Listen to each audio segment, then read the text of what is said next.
Welcome back everyone to the channel that clearly has MTV in its name, but are showing so much more than just mountain biking. Today we are out here in the forest and I am going to show you how you can make a photo shoot with quite a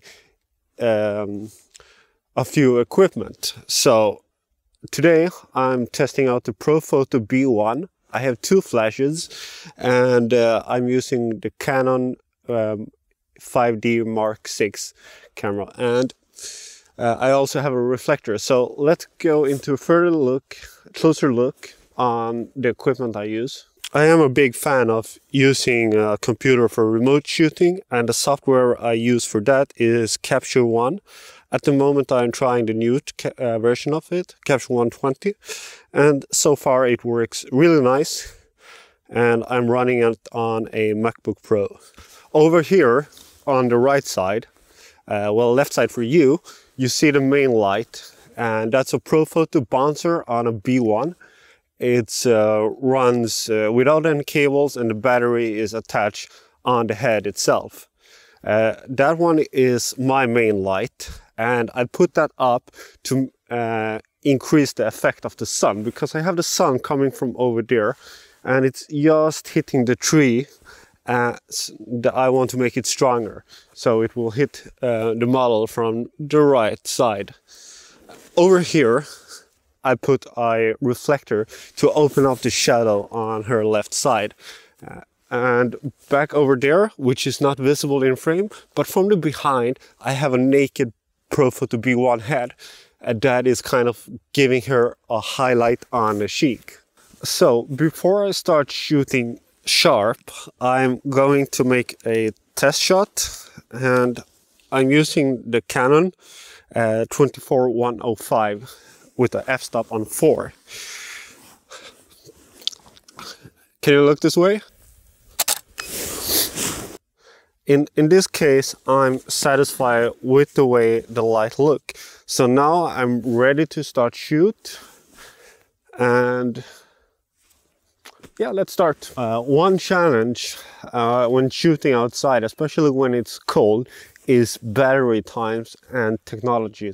Sometimes the technology is acting in a weird way, although my experience is that the Profoto stuffs and this setup generally works really good. It's only when it becomes really cold, like down to -20, 25, where you start to experience some weird stuffs.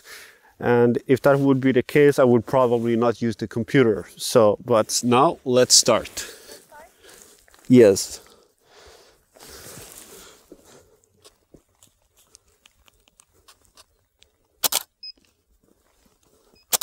If you go back a couple of steps and then you walk towards the camera. And for that, I'm going to put the camera in a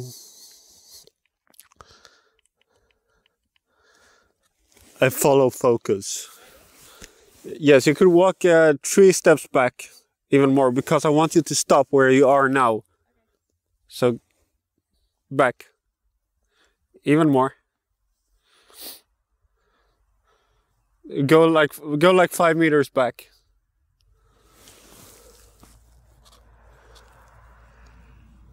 That's good, and you start walking there, and not too fast.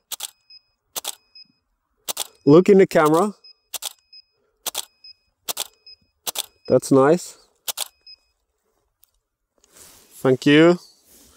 And this is one of the benefits with the computer, because you could really see the sharpness and everything. Let's see if the follow focus managed to do it work. It seems like it's very sharp. In this case, you see how I'm increasing the sunlight from the left.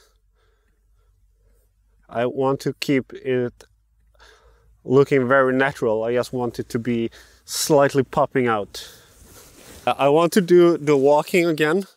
In this case, I'm going to try to get this tree in the foreground of the camera. Okay, I'm ready. Let's walk.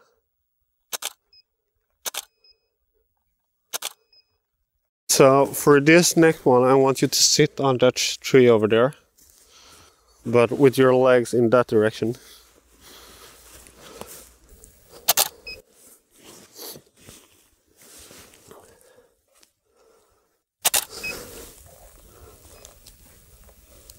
So here's the sweet thing with the remote shooting. I could just look through my pictures and make sure that I got the light where I want it to be and that it looks the way I want. It's so much easier to look on it, and I could even apply some contrasts and some light saturation effects and stuff like that. And those settings will be applied to all the pictures that I shoot, which is really nice. Bring the highlight down a little bit like that, and that saves some time to be able to do these small adjustments here in the field. And I could even make adjustments and then put light after the adjustments if I want to do that. And I'm gonna make some other shots now. And are you ready? I think it would be cool if you were standing on that piece of wood. A nice feature with this Profoto Air Remote is that you have the possibility to increase the strength of your flashes from this remote. And that is really useful in some cases. I really appreciate it, though even if I am that kind of manual guy that would rather prefer to go to the light and adjust it there, this works really good. This has a manual mode, but it also have a mode for TTL. I don't use that so often, but I imagine that in some situation that it could be useful. So here we go again, and I'm gonna try to get the grass in the foreground, getting really low. I could definitely tell you, but if you're doing stuff like this, dressing warm is really nice, because you often end up laying on the ground. So, and move your left leg like sitting like this. A feature that I really like on this camera is the possibility to move the focus point wherever you want it in a frame. That makes it much easier to focus on the face. And I'm always using the thumb focus, which means I'm focusing on a separate bottom than the shutter bottom. And that makes it possible for me to, like in this case, shoot just through this pine wood without the focusing and shifting around. Okay, you can take a rest and warm your hands.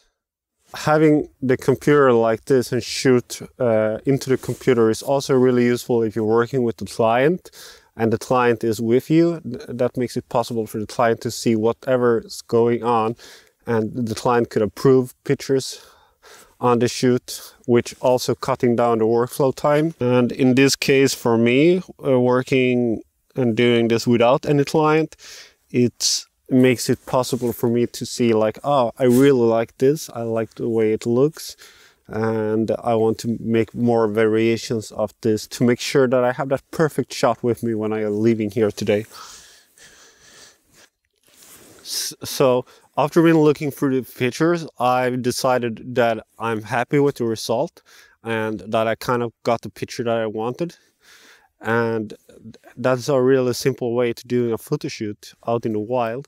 I'm using only 2 lights and 1 reflector, and that's basically all you need. And the Profoto B1, they are really easy to work with since they have the flash and the battery integrated in one unit. And if you like this kind of content, please subscribe and let me know in the comments below what you think. If you want to see more of this, also let me know that in the comments. And I'm gonna post a playlist over here on the left side related to other photo stuffs. And a future video that will come pretty soon is my RX100, the Sony RX100 setup that I'm using to film a lot of the content on this channel with. So keep your eyes open for that, and click here to subscribe and over here for the playlist. And I see you soon.